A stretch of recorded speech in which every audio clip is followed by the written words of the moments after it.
Hola, estamos en Punto Crítico, programa de televisión de la Unidad de Medios de Comunicación de la Universidad Nacional de Colombia. Yo soy Carlos Alberto Patiño Villa, profesor titular.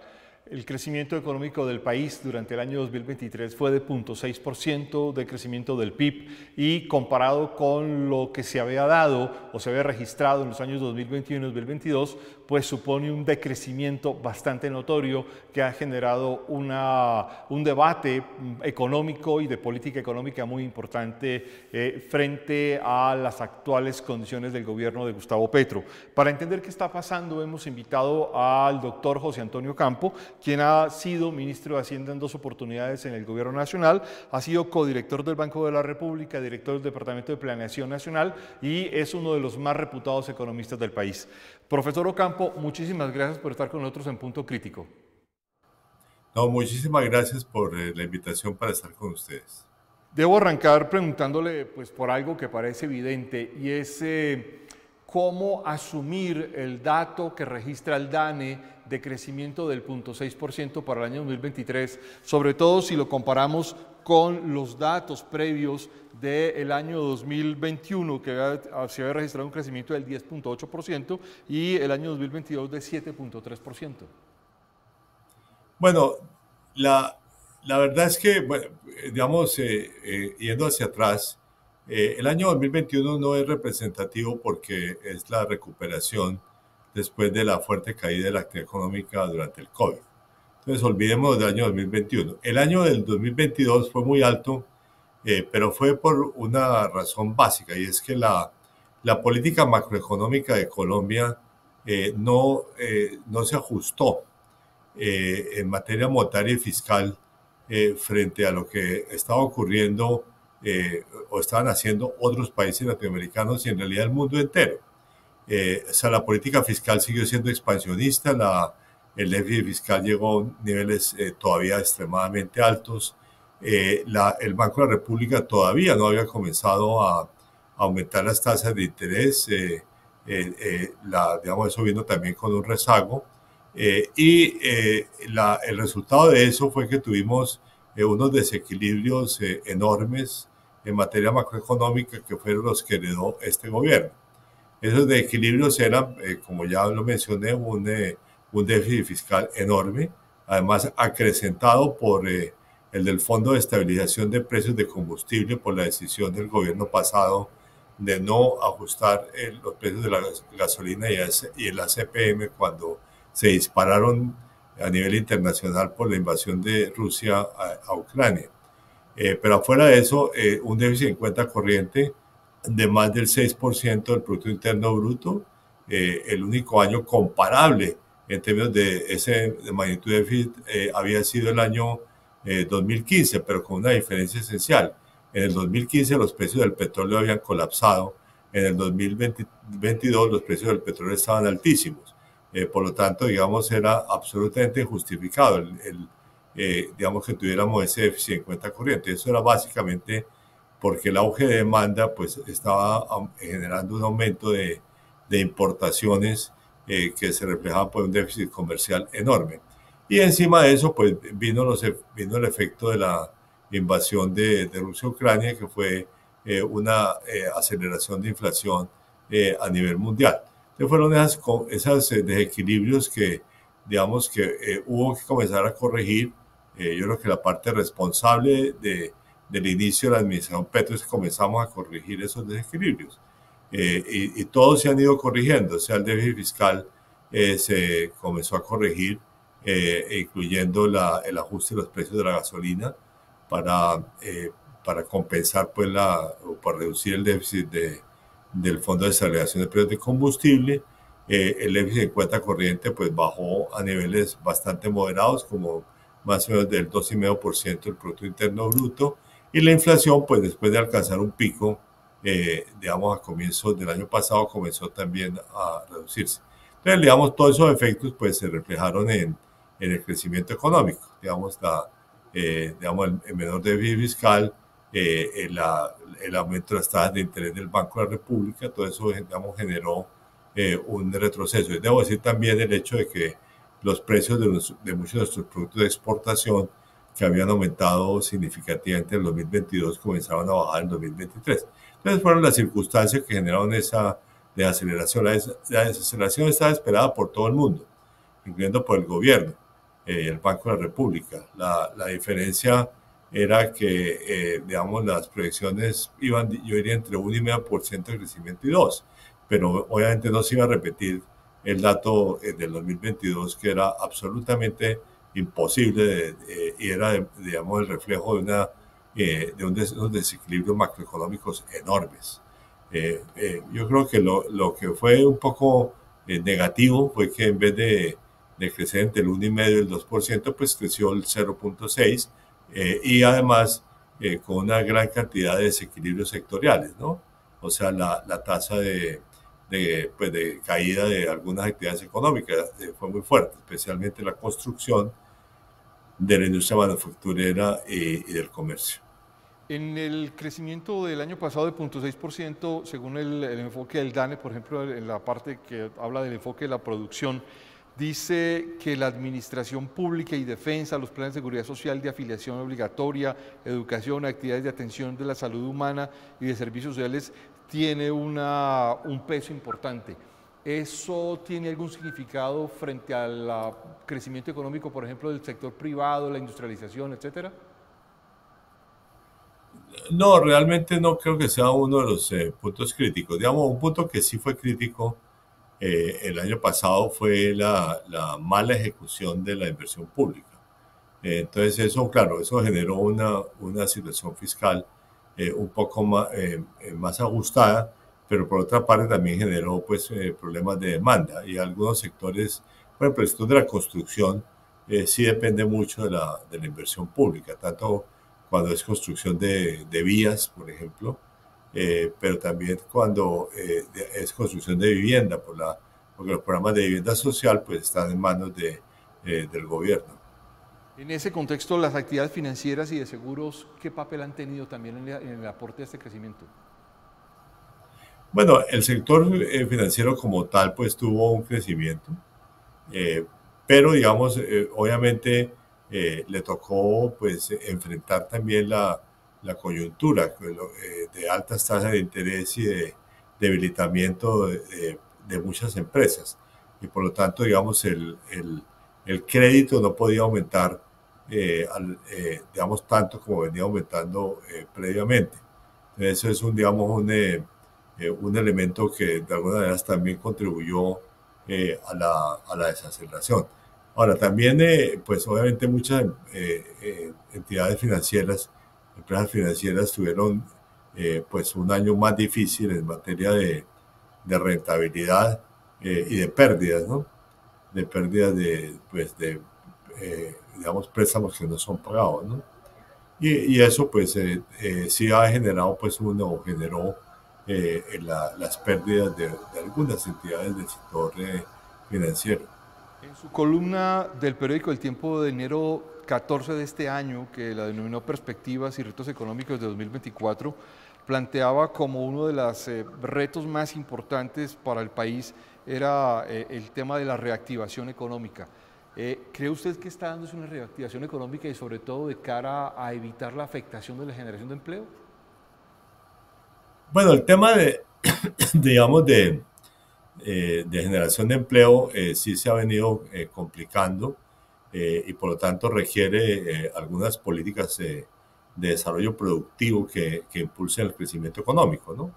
Digamos, hay que decir que aunque la cifra de desempleo pues venía bajando y alguna vez sigue en un terreno relativamente positivo para los patrones históricos, de todas maneras la tasa de desempleo ajustada por factores estacionales viene aumentando desde fines del año pasado y creo que no es un registro tan positivo. De hecho, el empleo total más bien se ha venido contrayendo un poco.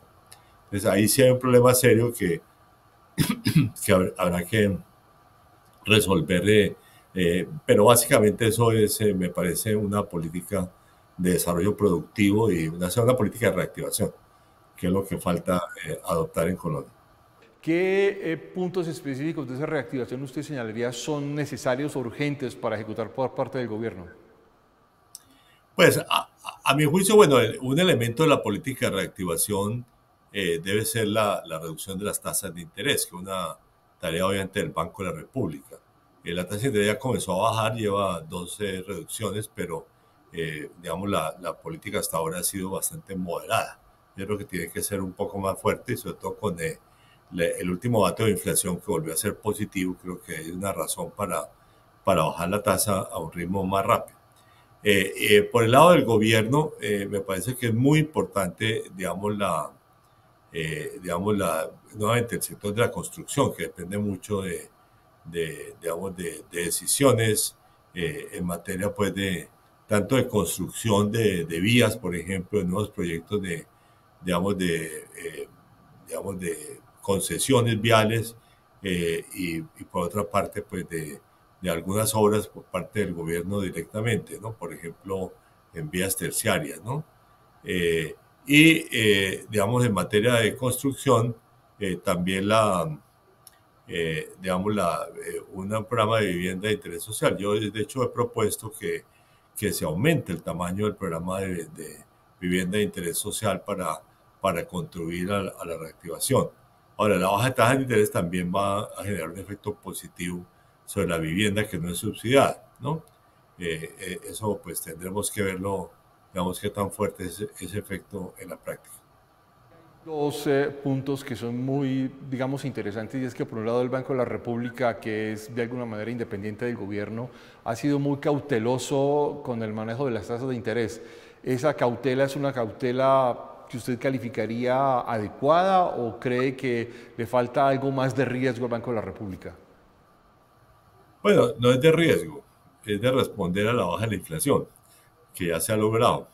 Entonces, eso no es un riesgo, es precisamente, pues obviamente, si bajaran muy rápido, ahí sí incurre en un riesgo de que digamos, la inflación vuelva a subir, pero digamos, los índices ahí no indican que haya ninguna probabilidad de un aumento nuevo de la tasa de inflación. La expectativa de todos los agentes económicos es que la inflación va a bajar. Incluso los datos más recientes son más positivos de lo que se había proyectado por parte de, yo diría que virtualmente todos los analistas. Por lo tanto, eso es lo que no creo que signifique pues un riesgo para la política monetaria. Luego está el debate que se ha generado desde el gobierno del presidente mismo criticando las inversiones en las grandes vías de última generación. ¿Esto afecta de alguna manera la inversión en esas áreas y en esas posibilidades? Sí, por supuesto que afecta, porque sobre todo en vías, digamos, la gran apuesta es el sistema de concesiones, que es el sistema que ha funcionado en Colombia y que ha permitido pues, una ampliación importante de la red vial nacional.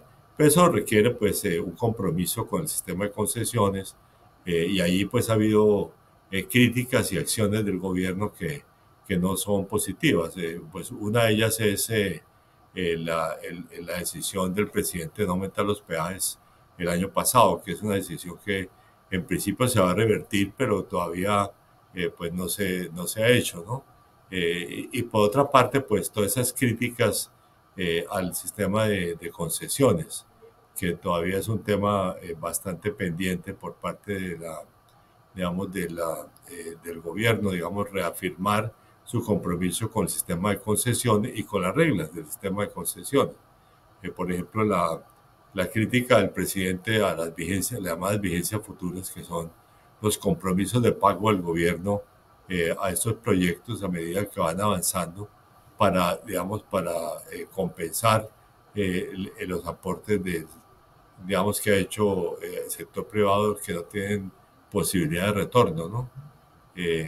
O que el proyecto en sí tiene un retorno relativamente bajo y por lo tanto requiere un apoyo del gobierno para aumentar su rendimiento. De acuerdo a su columna del 25 de febrero de este año, el informe del Fondo Monetario Internacional parece de alguna manera, digamos, no tan duro, no tan severo, un poco positivo, con algunos aspectos positivos frente al desempeño económico del país. Sí, exactamente. El informe del Fondo Monetario que usted menciona, que fue el que yo comenté hace unas semanas, a veces se agrega lo que se llama el informe del artículo cuarto, que es el informe, bueno, digamos, están relacionados los dos obviamente, pero el informe del artículo cuarto pues es una obligación que tienen todos los países de recibir al Fondo Monetario para que haga una evaluación de la política macroeconómica. Y esa evaluación fue también después positiva. Entonces yo creo que eso ante todo refleja pues lo que ya le he dicho, digamos, de los avances en materia de reducción de desequilibrios macroeconómicos, que es la herencia negativa que recibió este gobierno, ¿no? Ahora necesita obviamente avanzar en la reactivación y ahí sí no he visto acciones claras por parte del gobierno. Usted mencionaba allí uno de los riesgos que ya mencioné aquí en la entrevista, que tenía que ver con los riesgos, por ejemplo, el problema del crecimiento negativo en la construcción, pero no hemos mencionado la industria manufacturera y el comercio. Y pareciera ser que incluso a veces se envían señales negativas de estímulo al crecimiento comercial.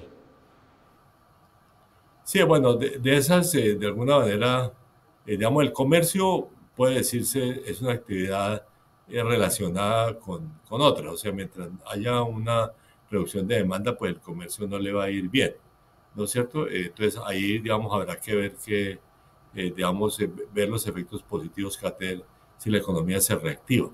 En la industria manufacturera sí me preocupa mucho, como el caso de la construcción, aunque pues obviamente la caída más fuerte fue de la construcción. Pero también la industria manufacturera pues tiene una recesión fuerte, que además tiene que ver también con el aumento de importaciones que tuvo el país y que debilitó, digamos, a la industria. Pero bueno, esa industria debe reactivarse y reactivarse en primer lugar con base en mayor cantidad de exportaciones, pues, contribuyendo así a la reactivación de las exportaciones, ¿no? Pero también pues esperamos con la demanda interna, ¿no? Que esperamos se dé la vuelta y deje de contraerse la demanda privada. Ese escenario a una noticia que ha sorprendido en las últimas semanas ha sido la caída del precio del dólar en la economía nacional. ¿Esto tiene algún impacto positivo? Eh, la caída del precio del dólar refleja pues otros factores. Para comenzar, curiosamente, y ese es un tema que tal vez al cual me debería haber referido antes, demuestra que en realidad hay confianza. De alguna manera la economía no ha sido, para poderlo de alguna manera, contaminada por todos estos desarrollos políticos complejos que estamos viviendo. Y la razón básica, que de hecho lo señaló un informe después de mi renuncia al Ministerio de Hacienda, digamos que había generado todo tipo de expectativas de que había varias variables macroeconómicas que iban a ir en la dirección incorrecta, sobre todo la tasa de cambio y la tasa de interés. Bueno, no ocurrió así y esos informes lo que decía es que las reglas institucionales colombianas son unas reglas fuertes y que por eso, digamos, los inversionistas extranjeros, pero también los nacionales, digamos, tienen confianza en la economía colombiana y ese es un factor de fortaleza de Colombia que de alguna manera va a permitir que la situación política compleja no contamine, a mi juicio, tanto la situación económica. No quiere que no tenga algunos efectos, sin duda va a tener algunos efectos, pero yo no los veo tan pronunciados y creo que la desaceleración es por otros factores, prácticamente por la reducción de la demanda, por las altas tasas de interés y la baja ejecución de la inversión pública. Por lo tanto, ahí sí hay unas posibilidades interesantes de reactivación de la economía.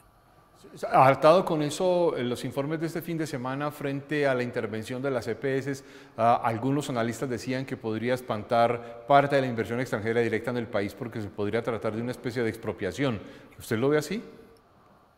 Bueno, el caso de una de las intervenciones fue una empresa extranjera. Entonces, yo creo que ese tema habrá que ver cómo se soluciona. A mí lo que me pareció es que, digamos, no se siguieron los procedimientos de intervención, sino que se pasó, digamos, a la etapa final. Y hasta ahora, pues, no hay una claridad de razones de intervención. Vamos a ver qué ocurre en la investigación que está haciendo la Procuraduría al superintendente de salud. Pero yo espero que esta coyuntura, digamos, se supere. Pero bueno, como parte de un problema más general, y es que yo creo que no tiene ninguna justificación la forma como el gobierno está manejando esta crisis de la salud. Mejor dicho, creo yo que tal como están las cosas, está más bien generando la crisis, más que enfrentando la crisis. Esta es mi última pregunta. ¿Su posición, su percepción para el año 2024 y lo que implica 2025 es una posición optimista o usted es pesimista frente al rumbo de la economía en general? No, yo creo que va a haber una reactivación moderada, para ponerlo de alguna manera. De hecho, casi todas las proyecciones del país están yo diría entre 1 y 1,5% de crecimiento este año. Eso me parece a mí que es obviamente positivo. Ojalá estemos en el 1,5%. Y el año entrante vamos a volver como a nuestra trayectoria histórica, que no es espectacular, pero sí es positiva, que da un crecimiento, digamos, del 3 o 3,5%. Doctor José Antonio Campo, muchísimas gracias por haber estado con nosotros en Punto Crítico. No, encantado. Muchas gracias de nuevo por la invitación. A ustedes lo esperamos en una próxima emisión de Punto Crítico. Muy amables.